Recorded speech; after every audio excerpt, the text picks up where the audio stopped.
ఈ నెల 30న నిర్వహించే సిఐటియు ఆవిర్భావ దినోత్సవాన్ని జయప్రదం చేయాలని కడప జిల్లా ప్రధాన కార్యదర్శి మనోహర్ పిలుపునిచ్చారు. 1970 మే 30న బెంగాల్లోని కలకత్తాలో సిఐటియు ఆవిర్భవించిందని తెలిపారు. ఉద్యోగులు, స్కీమ్ వర్కర్లు, కాంట్రాక్టు, రెగ్యులర్ ఉద్యోగుల సమస్యలపై సిఐటియు పనిచేస్తుందని తెలిపారు. దేశంలో సమ్మె నిర్వహించినప్పుడు కార్మికులు పెద్ద సంఖ్యలో పాల్గొంటున్నారని చెప్పారు. ప్రభుత్వ సంస్థల ప్రైవేటీకరణకు వ్యతిరేకంగా ప్రభుత్వ సంస్థలను కాపాడాలని సిఐటియు పోరాటం నిర్వహిస్తుందని కార్యదర్శి మనోహర్ తెలిపారు. సమావేశంలో సిఐటియు నగర ప్రధాన కార్యదర్శి వెంకట సుబ్బయ్య, ఆటో నాయకులు ప్రభాకర్ పాల్గొన్నారు.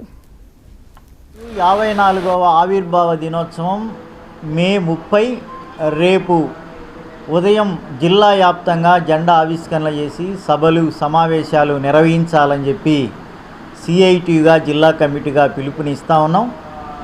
1970లో త్యాగం పోరాటం అనే నినాదం ద్వారా వెస్ట్ బెంగాల్ కలకత్తాలో సిఐటియు స్థాపించబడింది.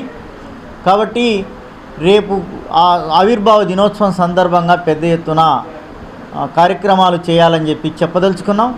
ఎందుకంటే 54 సంవత్సరాలుగా కార్మికుల సమస్యల మీద, కష్టజీవుల సమస్యల మీద రాజీ లేనటువంటి పోరాటాలు సిఐటియు నిర్వహించింది.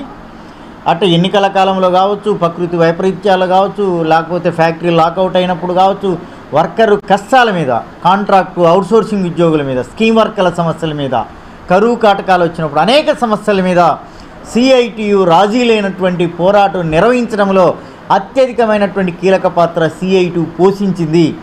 ఆ తరుణంలో 54వ ఆవిర్భావ దినోత్సవం జిల్లా వ్యాప్తంగా 36 మండలాల్లో పెద్ద ఎత్తున ఆవిర్భావ దినోత్సవాన్ని జయప్రదం చేయాలని చెప్పి చెప్పదలుచుకున్నాం. కాబట్టి నాయకత్వం అందరూ కూడా సన్నద్ధం కావాలి. రెండోది, ఈ స్ఫూర్తితో రాబోయే సంవత్సర కాలం వరకు, రాబోయే కాలం నాటికి పెద్ద ఎత్తున కార్మికుల సమస్యల మీద, కార్మికులు ఎదుర్కొంటున్న సమస్యల మీద పెద్ద ఎత్తున ఆందోళనకు సన్నద్ధం కావాలని, ఆ విధంగా ప్రయత్నం చేయడం కోసం సన్నద్ధం కావాలని మీ తరపున ప్రత్యేకంగా విజ్ఞప్తి చేస్తూ ఉన్నాం.